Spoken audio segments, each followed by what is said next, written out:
तब तक हेमंत तिवारी जी के पास चलते हैं। उत्तर प्रदेश के बहुत ही जाने माने ख्यातिलब्ध पत्रकार हैं हेमंत जी। तो आज अचानक से सरकार ने कैसे निर्णय ले लिया कि योगी जी उधर बिहार चुनाव प्रचार में जा रहे हैं, इधर रेट बढ़ गया, ये कैसे हुआ अचानक? ये अचानक नहीं है, इस पे काम चल रहा था, जो मेरी खबर है।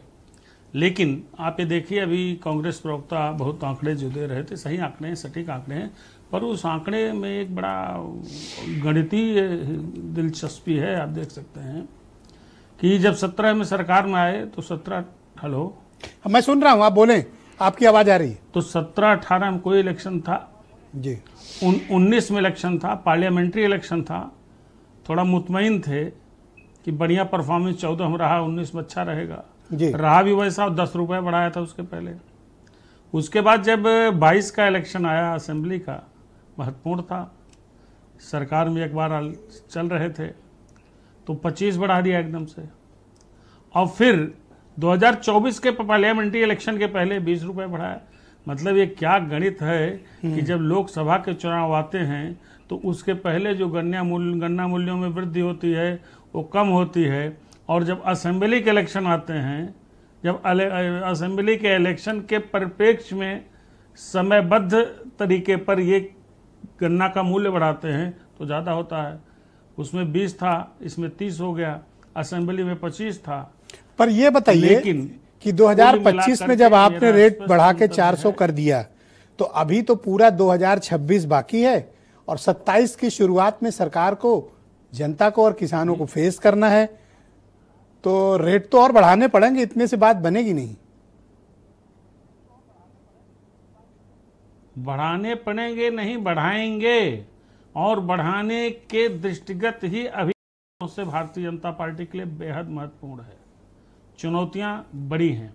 2024 के परिणाम एक तरीके से सचेत करने वाले हैं भारतीय जनता पार्टी के लिए कि अगर 2027 में आना है तो बड़ी मेहनत करनी पड़ेगी। अपोजिशन बड़ी मजबूती से सामने खड़ा है, तो ऐसे में कुछ भी करेंगे।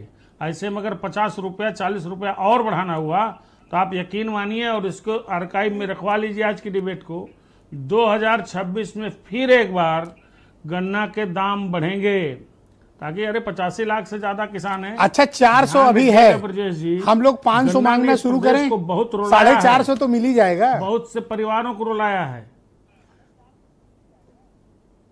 अरे 400 क्या बात कर रहे हैं, 400 तो मिल रहा है, 400 को ऊपर मिलेगा। अरे मैं ये 500 वाला मांगा, मैंने मुस्कुरा रहे हैं, मैंने कहा 500 मांगा जाए, 450 तो मिल ही जाएगा।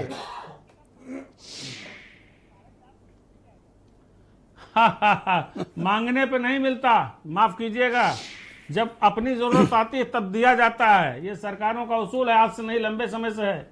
और सर, हम आप पत्रकार हैं, हमें आपको किसानों की डिमांड करती रहनी चाहिए। पता नहीं पॉलिटिकल पार्टी करे न करे, पर हमारा आपका कर्तव्य है किसानों की मांग हमें स्पष्ट रूप से उठानी चाहिए। और मैं मांग करता हूं कि 450 मिलना चाहिए। मैं भूला हूंगा, हाँ,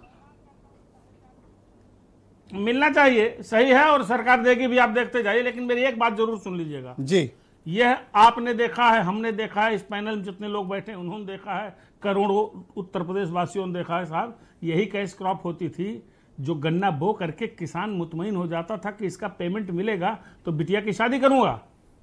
पर कितनी लड़कियों की शादी विलंबित हो जाती है। हमारे यहाँ गन्ना को लेकर के कई सरकारों की नीतियां और उनका काम इतना खराब रहा है, तो ऐसे में गन्ने के प्रति तो संवेदनशीलता रखनी पड़ेगी। गन्ना किसानों बिल्कुल रखनी पड़ेगी सर, बिल्कुल रखनी पड़ेगी। वीरेंद्र जी भी हमारे साथ कार्यक्रम में जुड़ चुके हैं। वीरेंद्र जी, स्वागत आपका।